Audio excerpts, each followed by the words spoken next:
Makasih banyak Kakanda saya Dr. Nur Ahmad Tabri. Assalamualaikum warahmatullahi wabarakatuh. Ini kayak orang PPOK ini jawaban salamnya. Assalamualaikum warahmatullahi wabarakatuh. Ya, sudah cukup kuat ya, karena kita mau bicara tentang yang lebih berat dari asma, itu PPOK.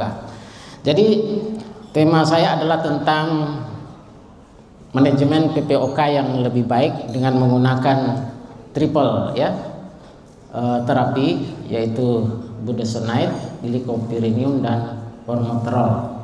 Supaya nanti waktu terbatas, saya singkat saja BGF, bukan BGS ya, BGF.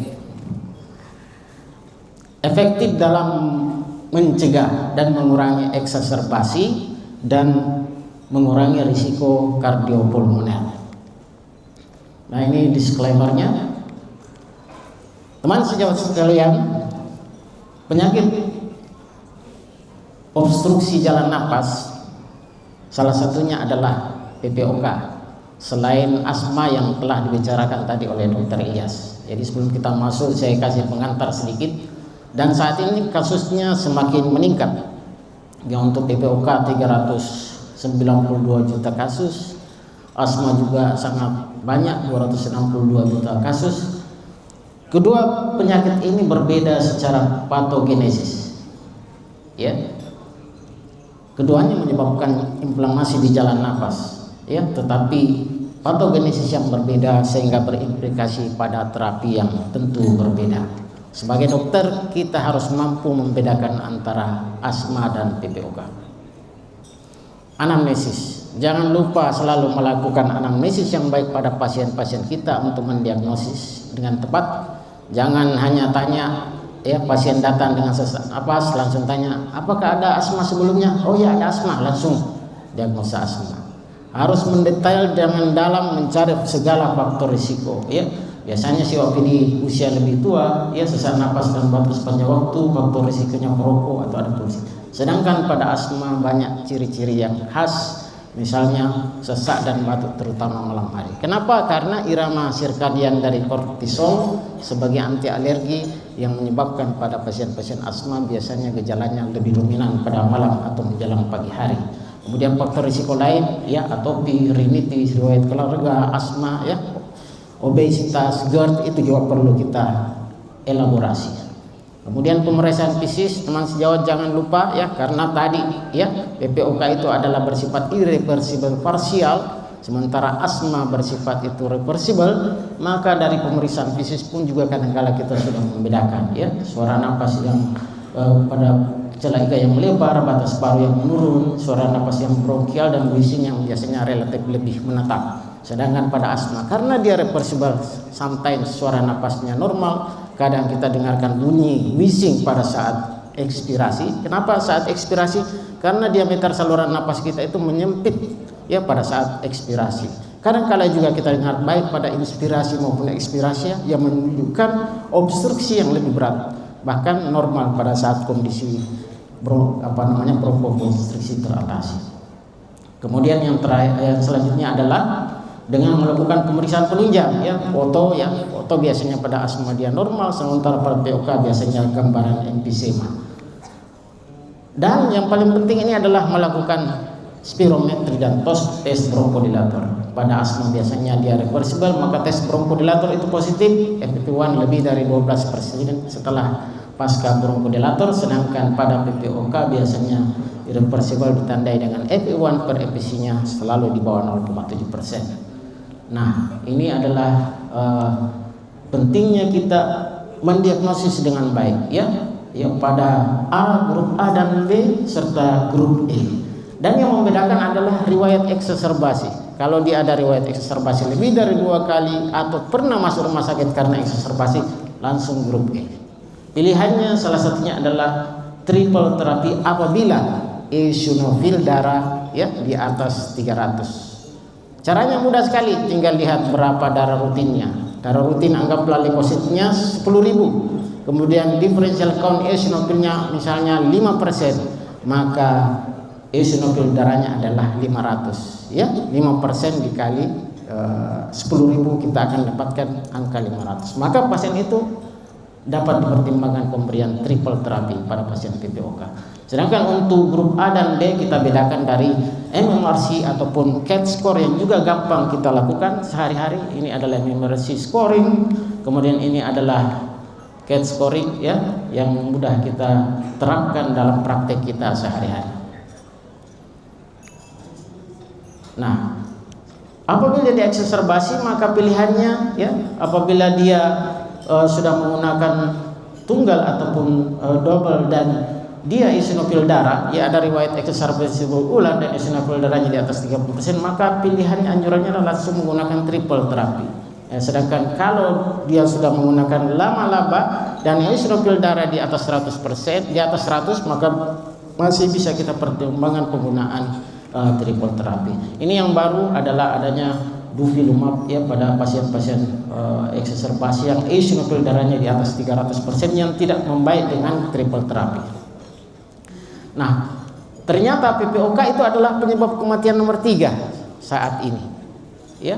Sekitar 6% dari seluruh kematian di dunia disebabkan oleh PPOK. Dan penyebab kematiannya bukan hanya respirasi maupun non respirasi, termasuk juga adalah kardiovaskuler. Ini kita lihat PPOK dengan eksaserbasinya adalah merupakan hallmark, ciri khas yang harus kita perhatikan pada pasien-pasien PPOK yang kita rawat. Nah, cara menilainya eksaserbasi, ingat kriteria Antonescence, yaitu adanya sesak napas yang bertambah, volume sputum yang bertambah banyak, dan purulensi sputum. Ada 1 dari 3 ini adalah tanda eksaserbasi. 1 menunjukkan ringan, 2 menunjukkan sedang, dan 3 menunjukkan dia eksaserbasi yang berat. Ya, ini juga klasifikasi menggunakan, kalau dia menggunakan obat, ya, misalnya kortikosteroid, ya, dianggap sedang, kemudian berat apabila dia masuk ke rumah sakit karena sesak napas.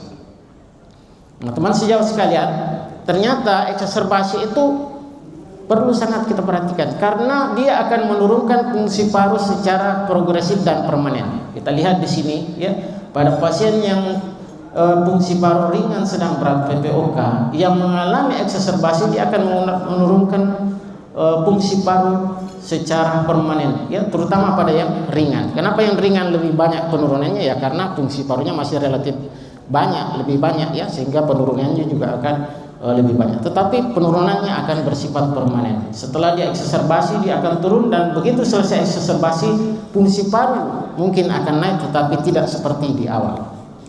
Apalagi masalahnya adalah dia meningkatkan risiko kematian, ya. Pasien dengan, ya, 50% pasien dengan pernah eksaserbasi berat itu hanya sekitar 50% saja yang bertahan sampai 3,6 tahun. Jadi begitu ada eksaserbasi sekali, waspadai, angka kematiannya sangat tinggi.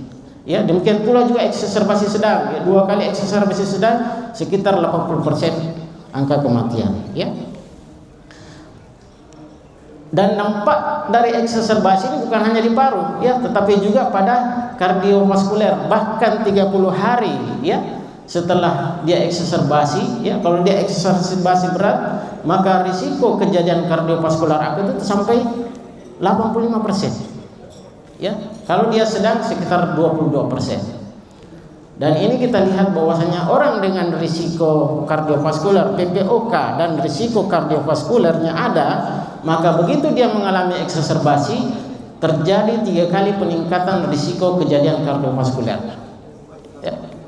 Selanjutnya adalah kita lihat bahwasanya penyakit kardiopulmoner merupakan penyebab kematian paling umum pada PPOK. Kita lihat bahwasanya pada yang gold, ya, PPOK yang berat gold stage 3 dan 4 itu memang paling banyak dihubungkan dengan gagal napas. Tetapi pada gold 2, ya, PPOK sedang, penyebab kematian karena jantung itu jauh lebih tinggi dibandingkan karena kardiopulmoner. Ini kita lihat 28% disebabkan oleh penyakit jantung. Nah, pentingnya memprediksi risiko eksaserbasi karena, ya, hampir 78%, ya, eksaserbasi itu tidak terlaporkan, dan mungkin pasien kita salah satunya. Dan, ya, apabila pasien 77% mengalami eksaserbasi, biasanya dia akan kemungkinan besar akan mengalami eksaserbasi dalam 3 tahun terakhir. Ya. Nah, bagaimana cara kita memprediksi eksaserbasi? Ya, caranya dengan menggunakan kuesioner yang sangat mudah ini. Ya. Jadi ditanyakan adalah apakah menggunakan nebulizer atau pelega dalam 1 minggu terakhir, ya, setiap minggu. Kemudian apakah pernah menggunakan antibiotik, ya, ini pasien-pasien PPOK, ya. Kemudian apakah pernah menggunakan steroid, metilprednisolon atau prednisolon dalam 1 tahun terakhir, dan apakah pernah masuk ke rumah sakit atau ke UGD karena sesak nafas. Apabila ada salah satunya, maka kemungkinan besar pasien tersebut pernah mengalami eksaserbasi. Nah, triple terapi. Kenapa triple terapi itu sangat penting? Ya, kita tahu beta 2 agonis itu bersifat bronkodilatasi, antikolinergik itu adalah menghambat terjadinya bronkokonstriksi dan hipersekresi mukus, dan kortikosteroid itu bersifat sebagai antiinflamasi yang juga akan menghambat beta 2 supaya tidak terjadi down regulasi.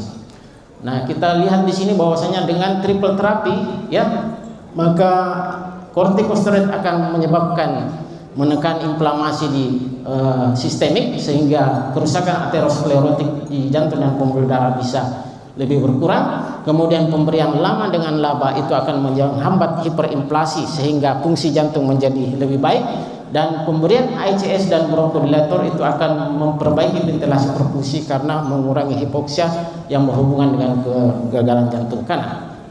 Nah, ini terapi farmakologis lanjutan, ya. Lihat kadar eosinofilnya, apabila di atas 300 langsung berikan triple terapi. Apabila di atas 100 kita bisa pertimbangkan, ya.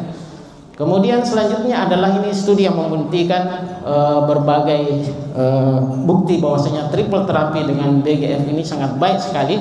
Ya, ini adalah salah satu studi menunjukkan bahwasanya ini studi Kronos menurunkan 52% risiko eksaserbasi dibandingkan lama dengan laba. Ini juga adalah studi yang menunjukkan bahwasanya pemberian triple terapi di awal, ya, begitu habis eksaserbasi kita langsung berikan triple terapi sampai di awal 1 bulan, ya, itu akan jauh lebih baik menurunkan, ya, risiko eksaserbasi apabila kita berikan setelah 1 bulan sampai 6 bulan atau 6 bulan sampai 1 tahun. Kemudian ini juga terapi yang menunjukkan bahwasanya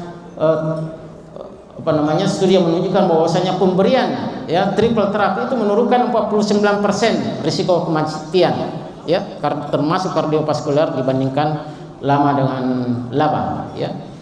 Dan ini juga studi menunjukkan bahwasanya triple terapi, ya, dengan BGF itu, ya, akan mengurangi risiko kematian akibat kardiovaskuler dibandingkan dengan lama dengan laba. Selanjutnya adalah ini studi lain juga menunjukkan bahwasanya pemberian, ya, BGF dibandingkan triple terapi lain. Ini ada studi lain yang membandingkan dengan triple terapi lain, yaitu dengan menggunakan fluticasone, umeclidine dan planterol. Ini ternyata, ya, BGF, ya, budesonide, glycopyridine dan formoterol menurunkan 39% risiko kematian akibat semua penyebab dibandingkan dengan triple terapi lain. 2 menit lagi. Ya.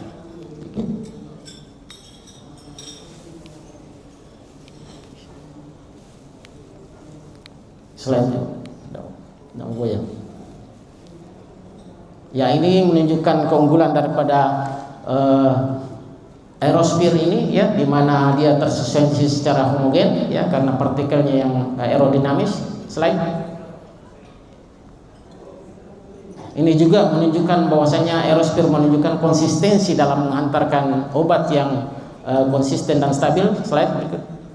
Ini juga deposisi, ya, kita lihat pada IGS lama maupun laba di dalam paru pada BGF ini lebih stabil dan terdeposisi dengan baik. Slide.